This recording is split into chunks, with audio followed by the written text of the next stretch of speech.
تبلیغ ہو رہی ہے۔ امام علی مقام رضی اللہ تعالیٰ عنہ کی سر اقدس کو راہب نے واپس کر دیا۔ یہ لوگ لے کر کے جب یزیدی دربار میں پہنچے ہیں اور پہنچنے کے بعد امام علی مقام رضی اللہ تعالیٰ عنہ کے سر اقدس کو ایک تھالی میں سجا کر کے یزید کے دربار میں پیش کیا گیا ہے، تو یزید نے دیکھنے کے بعد سب سے پہلے تو خوشی کا اظہار کیا ہے، اس کے بعد جو اسیران کربلا تھے، جو اسیران اہل بیت تھے، ان کی طرف نظر دوڑائی اور اس نے پوچھا، میں نے خطاب میں کہا بھی کہ یہ واقعہ میں نے بیان بھی کیا، لیکن ذہن میں بات اور ذہن نشین ہو جائے، بات سنتے چلے۔ یزید نے پوچھا کہ آخر یہ کون ہے، کس طریقے سے بدبختی کا مظاہرہ کر رہا ہے اور کس طریقے سے وہ اپنی صفائی پیش کر رہا ہے، ایسا لگتا ہے کہ جیسے وہ تمام چیزوں سے لائل ہے، صرف حکومت کے نشے میں، لالچ، ان تمام لالچ و طمع کے چکر میں اس نے اتنا پوچھا کہ یہ کون ہے۔ ایک آواز آئی کہ یہ اسیران کربلا ہے باقی۔ یزید نے کہا، سر حسین کو لایا گیا اور اس سر اقدس کو یزید کے سامنے پیش کیا گیا، تو یزید نے اپنی چھڑی سے لب حسین پر، دندان حسین پر اپنی چھڑی کو گھمانے لگا اور اس پر مارنے لگا۔ سارے لوگ شانت ہیں، جب تک کہ بریدہ اسلامی نامی صحابی کھڑے ہوئے، ابھی کوئی جوانی کی عمر نہیں ہے ان کی، بڑھاپے کی عمر کو پہنچ چکے ہیں، لیکن پوری توانائی کے ساتھ میں کھڑے ہوئے اور کہا، یزید بدبخت، تو اپنے چھری کو پیچھے کر لے، تو جس حسین کے لبہائے مبارک پر تو چھڑی کو مار رہا ہے، میں نے ان لبوں کو حضور کو چومتے ہوئے دیکھا، جس دندان پر تو اپنی چھڑی کو مار رہا ہے، اس دندان کو میں نے حضور کو چومتے ہوئے دیکھا ہے۔ اے خبیث، تو اپنی چھڑی کو ہٹا لیا۔ انہوں نے قتل کا ارادہ کیا، جب تک کہ حضرت زینب نے پکار کے کہا کہ اب مجھ میں تاب نہیں ہے دیکھنے کی لاش۔ جب ضرورت تھی کربلا میں، تب کہا تھا، حضرت زینب رونے لگی، اسلمی بیٹھ گئے، یزید کی تمام سپاہی بیٹھے ہوئے، تمام لوگ بیٹھے ہوئے۔ ملک شام کی سرزمین سے جب یہ قافلہ رواں ہوا تھا، تو ملک شام کو اس طریقے سے سجایا گیا تھا کہ جیسے کسی دلہن کو سجایا جاتا تھا۔ امام علی مقام مستروں کو جب نیزے پر لٹکا کر کے لے کر کے گئے ہیں، تو ڈھول تاشوں کی آواز میں لے کر کے چلا گیا ہے۔ امام علی مقام رضی اللہ تعالیٰ عنہ کے سر اقدس کو جب یزید کی دربار میں پیش کیا گیا، یزید نے کہا، اے امام، آج حق اور باطل کا فیصلہ ہو گیا، تم نے بغاوت کا معاملہ تو دیکھ لیا، جب تک کہ حضرت زینب سے رہا نہیں گیا، بول پڑی، اے ظالم، کیا کہتا ہے کہ میرا بھائی بغاوت کیا تو اس سے، میرا بھائی تو خود سے نہیں آیا تھا نا، میرے بھائی کو دعوت دے کر کے بلایا گیا تھا۔ اتنا سننے کے بعد اس نے دکھ اور افسوس کا مظاہرہ کیا اور اس نے کہا کہ بتاؤ کیا چاہتے ہو، جب تک امام زین العابدین رضی اللہ تعالیٰ عنہ نے ارشاد فرمایا کہ پہلی بات تو یہ کہ سر حسین ہمارے حوالے کر دیا جائے اور جو قاتلان حسین ہیں انہیں بھی ہمارے حوالے کر دیا جائے اور ہمیں بعفو و عافیت مدینہ منورہ پہنچا دیا جائے۔ یزید نے کہا اچھا ٹھیک، اور مجھے دمشق کی جامع مسجد میں کھڑے ہو کر کے خطاب کی اجازت دی جائے، یہ میری 4 باتیں قبول کر لی جائیں۔ یزید نے کہا تمہاری 3 باتیں تو منظور کی جائیں گی، لیکن ایک بات جو ہے ناقابل منظور ہے، یہ نہیں ہو سکتا ہے۔ اب اگر یزید وہاں پر پلٹ گیا، اس نے کہا کہ جو قاتلان حسین ہیں ان کو آپ کے حوالے نہیں کیا جائے گا، آپ کے سپرد نہیں کیا جائے گا۔ اتنا سننے کے بعد وہیں پر بات ختم ہو گئی۔ امام زین العابدین رضی اللہ تعالیٰ عنہ دمشق کی جامع مسجد میں گئے اور وہاں پر خطبہ دینے لگے۔ خطبہ دیتے وقت آپ نے آقا علیہ الصلوۃ والتسلیم اور حضرت امام علی مقام رضوان اللہ تعالیٰ علیہ مجمعین کی تعریف و توصیف بیان کرنا شروع کر دی۔ اہل بیت اطہار کی عظمت و فضیلت بیان کرنا شروع کر دی،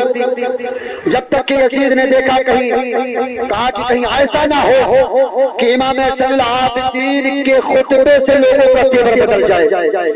کہیں ایسا نہ ہو کہ امام زین العابدین کے خطبے سے لوگ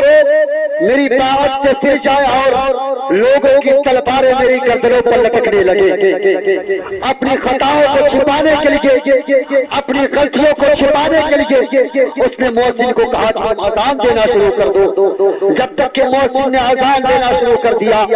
اور جیسے اذان دی امام زین العابدین خاموش ہو گئے اور اللہ اکبر کی جیسے صدا سنی تو انہوں نے حضرت امام زین العابدین نے جواب میں کہا بے شک اللہ تعالیٰ بہت بڑا ہے، اللہ تعالیٰ بہت بڑا ہے، اور اشہد ان لا الہ الا اللہ واشہد ان محمد اشہد ان لا الہ الا اللہ پر جب آپ مؤذن پہنچا ہے تو اتنا سننے کے بعد امام زین العابدین نے ارشاد فرمایا، کہا اگر تمہیں دیکھنا ہے تو اس کی گواہی ہم نے کربلا کے سنگریزوں میں دی ہے، اگر تمہیں دیکھنا ہے کہ ہم نے اس کی گواہی کس انداز میں دی ہے کہ بے شک اللہ تبارک و تعالیٰ ایک ہے، ہم نے کربلا کے کرات میں اپنے نسلوں کو پیش کر کے دیا ہے، اپنے بھائی کو پیش کر کے دیا ہے، اپنے اول محمد کو پیش کر کے دیا ہے اور اس انداز میں دیا ہے کہ اپنے خون کو، اپنے جگر کو اور اپنے تمام اہل و عیال کو کربلا کے سرزاد میں ثبوت کرتے ہوئے کہا کہ بے شک وحدہ لا شریک له ایک ہے، اس کا کوئی شریک نہیں۔ اور جب اشہد ان محمد رسول اللہ پر پہنچے امام زین العابدین سننے کے بعد دارو قطار رونے لگے اور کہا کہ یزید کے تو جس میرے نانا کی بات کرتا ہے آج اس خطبے میں بھی اور اس اذان میں بھی میرے نانا کا نام ہے، میرے نانا کا نام ہے، تیرا نام کیا ہے کوئی نہیں جانتا ہے، لیکن میرے نانا کا نام ایسا ہے کہ ہر وقت لیا جائے گا، نماز میں بھی لیا جائے گا، اذان میں بھی لیا جائے گا، اور میرے نانا کا نام تا قیامت قائم رہے۔ تیرا کیا ہے؟ یہ لٹا پڑا قافلہ نعمان بن بشیر کے حوالے کیا گیا، جن کو معذوری دی گئی، جن کو برخاست کیا گیا تھا، انہوں نے اپنے آپ کو بچا لیا اور بچانے کے بعد روانہ کر دیا ان کو، اور یہ قافلہ المختصر جب کربلا سے یہ دمشق سے ہو کر کے مدینہ منورہ پہنچا ہے، پہنچنے کے بعد حضرت زینب رضی اللہ تعالیٰ عنہ آپ تک کے جو حضرت زین العابدین صبر کر رہے تھے، ابھی تک حضرت امام زین العابدین صبر کر رہے تھے، لیکن جیسے تربت مصطفیٰ پر پہنچے ہیں حضرت زین العابدین کی ایک چیخ اٹھی ہے، پورے مدینے میں کوہرام مچ گیا، پورے مدینے میں کوہرام مچ گیا۔ حضرت زینب بھی تربت مصطفیٰ پر ہے، حضرت امام زین العابدین بھی تربت مصطفیٰ پر ہے، اور بیٹھ کر کے نانا سے اپنا حال زار بتا رہے ہیں، ساری باتیں سنا رہے ہیں اور کہہ رہے ہیں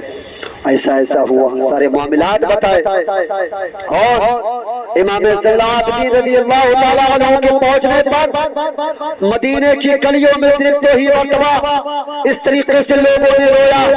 ایک تو وہ جب وصال مصطفیٰ ہوا تھا، اور ایک وہ جب یاسران اہل بیت دمشق سے ہو کر کے جب مدینہ منورہ پہنچا ہے، لوگ دیکھنے کے بعد ساروں قطار رونے لگے، لوگوں نے علی اکبر کے بارے میں پوچھنا شروع کر دیا، اگر کوئی علی اکبر کے بارے میں پوچھتا تو حضرت زینب کا حوصلہ ٹوٹ جاتا تھا، حضرت زینب کہتی تھی میرا علی اکبر بھی قتل کر دیا گیا، میرا علی اکبر بھی شہید ہو گیا، اللہ اکبر کبیرہ۔ حضرت علی اصغر کے بارے میں بھی بتایا، اولاد محمد کے بارے میں بھی بتایا، اور یہ بتاتے بتاتے حضرت امام زین العابدین الدین رضی اللہ تعالیٰ عنہ کے بارے میں تو تاریخ میں بیان کیا جاتا ہے کہ کبھی حضرت زین العابدین کے سامنے اگر کوئی جانور ذبح کرتا تھا تو زین العابدین رونے لگتے تھے. اگر ان کے سامنے کبھی ٹھنڈا پانی آتا تھا تو ٹھنڈا پانی لے کر کے ہاتھوں میں کپ کپی تاری ہو جاتی تھی اور سارے قطار رونے لگتے تھے. زین العابدین سے پوچھا جاتا اور امام زین العابدین آپ کے اندر اس طریقے سے کشی کیوں تاری ہو جاتی ہے؟ تو حضرت زین العابدین ارشاد فرماتے ہیں کہ جب میں پانی کا چلو مانتا ہوں اور پانی میرے ہاتھوں میں ہوتا ہے اور جیسے میں پانی اٹھاتا ہوں تو سکینہ کا چہرہ یاد آتا ہے, علی اصغر کا چہرہ یاد آتا ہے اور محمد کا چہرہ یاد آتا ہے. پانی بھی حضرت امام زین العابدین سے پیا نہ جاتا ہے اور لوگوں نے یہاں تک کہ بتایا ہے کہ امام زین العابدین کو جیسے ہی مدینہ منورہ واپسی ہوئی ہے اس وقت سے لے کر کے انتقال تک آپ کو کسی نے ہنستے ہوئے نہیں دیکھا. اللہ اکبر کبیرہ. امام زین العابدین رضی اللہ تعالیٰ عنہ اور یسیران کربلا جب مدینہ منورہ پہنچ گئے, پہنچنے کے بعد تقریباً 14 یا 13 محرم الحرام شریف کو مسلم بن عقبہ جو بڑا بدبخت ظالم تھا اور اس کے ساتھ میں تقریباً 10,000 یا 20,000 کا لشکر. المختصر یہ ہے کہ یزید نے صرف امام علی مقام رضی اللہ تعالیٰ عنہ کے لاش مبارکہ پر یا اہل بیت اطہار کے لاش مبارکہ پر صرف گھوڑے ہی نہیں دوڑائے تھے اس نے. اور جس مدینے کی گلیوں میں امام علی مقام نے زندگی گزاری تھی, جس مدینے کی گلیوں میں حضور نے اپنی زندگی گزاری تھی, حضور صلی اللہ تعالیٰ علیہ وسلم نے جس مدینے کی گلیوں میں تبلیغ کیا تھا اس مدینے کی بھی حرمتی یزید نے کروائی تھی. یہ وہی یزیدی بدبخت تھا کہ جس نے زنا کو حرام نہیں بلکہ حلال کر دیا تھا. اللہ اکبر کبیرہ. تاریخ میں آتا ہے کہ مدینے منورہ کی خاتون کو اپنے تمام سپاہیوں کے لیے کہا 3 دن کے لیے تم پر حلال کی جاتی ہے. اللہ اکبر کبیرہ. تقریباً 3,000 خاتون اللہ اکبر کبیرہ ان لوگوں نے حاملہ کر دیا تھا. بن بیاہی بچیوں کو ان لوگوں نے حاملہ کر دیا. اللہ اکبر کبیرہ. اور اس مدینہ منورہ کی بے حرمتی کر دی ان لوگوں نے. جہاں پر حضور پاک صلی اللہ علیہ وسلم کا منبر ہے ان لوگوں نے اپنے گھوڑے کو وہاں پر بدوایا, ان لوگوں نے اپنے اونٹوں کو وہاں پر بدوایا. ایک صحابی رسول تھے جنہوں نے جو پاگل ہو چکے تھے, اللہ اکبر کبیرہ, لوگوں نے انہیں پاگل سمجھ کر کے چھوڑ دیا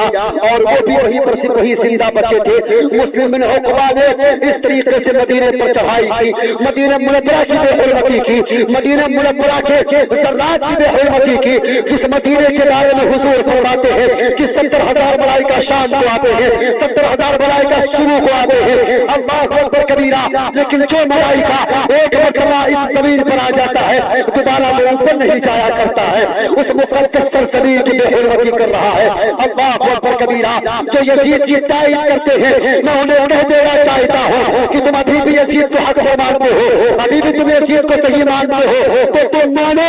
جو یزید کو حق پر مانتے ہیں اس کا حشر یزیدیوں کے ساتھ میں ہوگا اور جو حسینیوں کو حق پر مانتے ہیں ان کا حشر حسینیوں کے ساتھ میں ہوگا.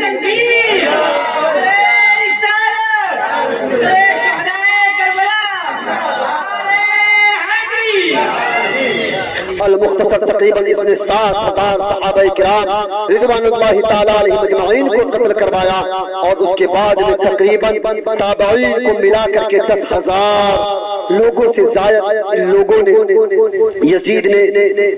قتل کروایا. اور قتل کروانے کے بعد میں مدینہ کی بے حرمتی ہو گئی. تو مسلم بن عقبہ کے سامنے ایک نوجوان آیا اور اس نوجوان کو فوراً پکڑوا لیا اور گرفت کرنے کے بعد اس کی ماں کو بلایا اور اس کی ماں سے کہا کیا تجھے ڈر نہیں لگتا ہے؟ مسلم بن عقبہ کی تلوار سے اس عورت نے کہا معذرت طلب ہے. اتنا سننے کے بعد اس نے منت طلب کی کہ چھوڑ دی جائے میرے بیٹے کو, لیکن مسلم بن عقبہ نے نہیں چھوڑا اور کہا کہ اس کو قتل کر دیا جائے گا. اللہ اکبر کبیرہ. ماں ہاتھ کو پھیلا کر کے کھڑی رہی لیکن اس کے ہاتھوں میں آیا تو اس کے جوان بیٹے کا سر آیا. اس نے اسی وقت قسم اٹھا لیا تھا اور کہا تھا مولا میں تیری قسم اٹھا کر کے کہتی ہوں کہ میں اس کو ضرور جلاؤں گی, میں